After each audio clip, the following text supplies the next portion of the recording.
Hey guys, I just shot the squirrel up behind my house with my Gamo whisper pellet gun. Haven't got to go look at it or anything, so let's go check it out. So I'm at one of them trees right there. I'll show you it whenever we get closer.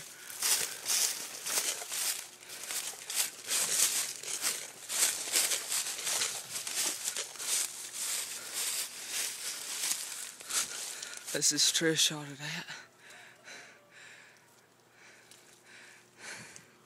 So look, there it is. You can see it there. You can see all the blood up here where I shot it. Still fresh.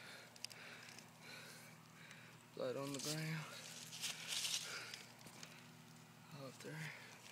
Looks like I shot it in the head. Maybe the arm. Yeah. But it crawled right there at that short limb. It's like broken. It crawled from inside the tree right there and just fell straight down. Yeah, it's a pretty nice squirrel.